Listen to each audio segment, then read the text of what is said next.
तो आज हम रिवाइज करेंगे chapter electric current and it's effects. तो बेसिकली इलेक्ट्रिक करंट हमारा होता है क्या? इलेक्ट्रिक करंट होता है हमारा फ्लो ऑफ चार्जेस। तो ये तो हमने पढ़ा होगा, लेकिन बेसिकली फ्लो ऑफ चार्जेस होता क्या है? फ्लो ऑफ चार्जेस मतलब जैसे हम कहते हैं ना कि water is flowing in the river, flow मतलब बहना। तो वैसे ही अगर हमारे जो चार्जेस होते हैं वो किसी एक कंडक्टर के अंदर से बहते हैं, सपोज यहाँ से चार्जेस जा रहे हैं और इस कंडक्टर के थ्रू बह रहे हैं, तो इसे हम कहते हैं electric current from one point two another point. तो ये सिर्फ कंडक्टर्स में ही क्यों होता है इलेक्ट्रिक करंट, इंसुलेटर्स में क्यों नहीं होता?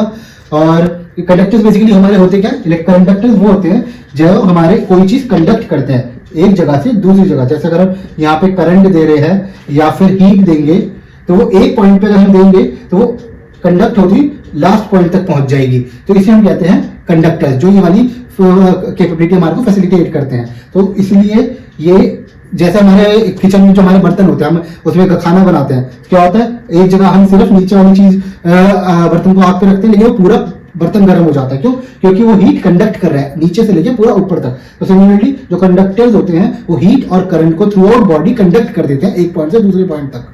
तो कंडक्टर्स में ऐसा होता क्या जो इंसुलेटर्स में नहीं होता? कि जो हमारे सारे कंडक्टर्स होते हैं, जो हमारे सारे बर्तन बनते हैं, वायर्स बनती हैं, वो हमारी मेटल की बनती हैं और डिफरेंट टाइप्स ऑफ कंडक्टर्स की बनती है। लेकिन जो हमारे इंसुलेटर्स होते हैं, जैसे प्लास्टिक हो गई, वुड हो गई, उसमें ऐसी क्या कैपेबिलिटी नहीं होती, क्या चीज़ नहीं होती जो कंडक्ट नहीं कर पाते? वो इंसुलेटर्स ऐसा क्यों होते हैं? क्योंकि जो सपोज हमारा कोई कंडक्टर है, सपोज ये हमारी वायर है या कोई कंडक्टर कोई सा भी मेटल है, तो इसमें क्या होता है हमारे फ्री चार्जेस होते हैं ऐसे जो रैंडमली रोम अराउंड कर रहे होते हैं, ऐसे घूम रहे होते हैं, वो अवेलेबल होते हैं। तो जब क्या होता है, जब हम यहाँ पे हीट देते हैं या करंट देते हैं, तो वो क्या करते हैं, वो ये पार्टिकल्स यहाँ से हीट लेके आगे आगे पार्टिकल्स को पास ऑन करते रहते हैं।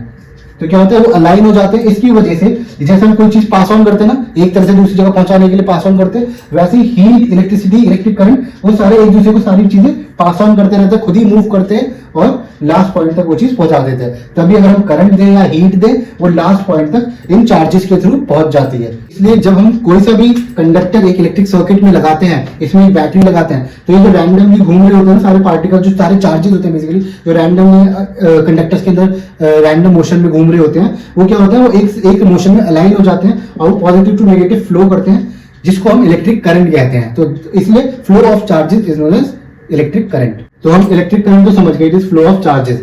तो सेकंड क्या है हमारा? इलेक्ट्रिसिटी। इलेक्ट्रिसिटी क्या होता है? Electricity is a form of energy. तो basically electricity is a form of energy, मतलब एनर्जी क्या होती है? एनर्जी से जिससे हम किसी चीज से काम करते हैं। अगर सपोज हम खाना नहीं खाते, हमारी बॉडी में एनर्जी नहीं है, तो हम काम नहीं कर पाते, इतनी ज्यादा एफिशिएंट नहीं रहते। तो एनर्जी से बेसिकली जो कुछ काम कन्वर्ट कर रहे हैं, कुछ काम कर पा रहे हैं, वर्क डन हो रहा है, उसे हम कहते हैं एनर्जी। तो जब हम पंखा चलाते हैं, जब इलेक्ट्रिसिटी ऑन करते हैं तो पंखा चलने लगता है, हमारी मशीन चलने लगती है, एसी चलने लगता है, वॉशिंग मशीन चलती है, टेबल फैन चलता है। तो इससे क्या होता है? Electricity is a form of energy, जिससे हमारा कुछ काम हो रहा है, कुछ काम केटर कर रहे हैं हमसे, इसलिए electricity is known as a form of energy. तो नेक्स्ट पॉइंट है हमारा, बहुत ही इंपॉर्टेंट पॉइंट है, क्लोज सर्किट। तो जो हमारा इलेक्ट्रिक करंट, इलेक्ट्रिसिटी है, वो एक क्लोज सर्किट में मतलब फ्लो करता है। ऐसा क्यों होता है? मतलब जनरली क्या होता है, जब हम घर में होते हैं, हम क्या करते हैं, स्विच बंद होता है तो लाइट नहीं जल रही होती, पंखा नहीं चल रहा होता। इसका मतलब क्या होता है, उस टाइप में जो सर्किट होता है वो टूटा हुआ होता है। सपोज ये हमारा बल्ब है, यहाँ पे हमारी बैटरी लगी है, या फिर कोई हमारा जो सोर्स ऑफ एनर्जी है, जहाँ जो भी हमारी बिजली आ रही है, सपोज आ रही है, तो ये हमारा स्विच है। अगर ये स्विच खुला हुआ है, हमारा बंद है, तो इसमें करंट फ्लो नहीं करता, तो ये बल्ब शाइन नहीं करेगा। लेकिन जब हम इसे बंद कर देते हैं तो ये पूरा सर्किट कंप्लीट हो जाता है, करंट को पाथ मिल जाता है वापस जहाँ पूरा कंप्लीट करने का, तो ये फिर हमारा बल्ब, जो भी हमारे अप्लायंसेस है, वो चलने लगते हैं। भले वो बल्ब हो, पंखा हो, एसी हो, वो सारी चीजें जब हम सर्किट क्लोज करेंगे तो अपने आप चलने लगेंगे। तो इसका इंपॉर्टेंट पॉइंट क्या होगा, जो हमारा इलेक्ट्रिक करंट है वो हमेशा क्लोज्ड सर्किट में ही फ्लो करेगा, ओपन सर्किट में नहीं करेगा। इसका बेसिक डेली लाइफ एग्जाम्पल हमने देख ही लिया, जो हम डेली स्विच ऑन ऑफ करते हैं, ट्यूबलाइट्स, पंखे, एसी, इन सब चीजों के लिए। और कुछ क्विक फैक्ट्स जानते हैं, जो हमारे जो फ्री फ्लोइंग चार्जेस होते हैं मेटल कंडक्टर्स के अंदर, जिसकी वजह से करंट फ्लो करता है, उन्हें हम कहते हैं इलेक्ट्रॉन्स। तो ये होते हैं नेगेटिवली चार्ज पार्टिकल्स होते हैं, इन्हें हम कहते हैं इलेक्ट्रॉन, जिसकी वजह से करंट फ्लो करता है। और जो हमारी इलेक्ट्रिसिटी होती है, उसकी जो स्पीड होती है ऑलमोस्ट क्लोज टू लाइट होती है।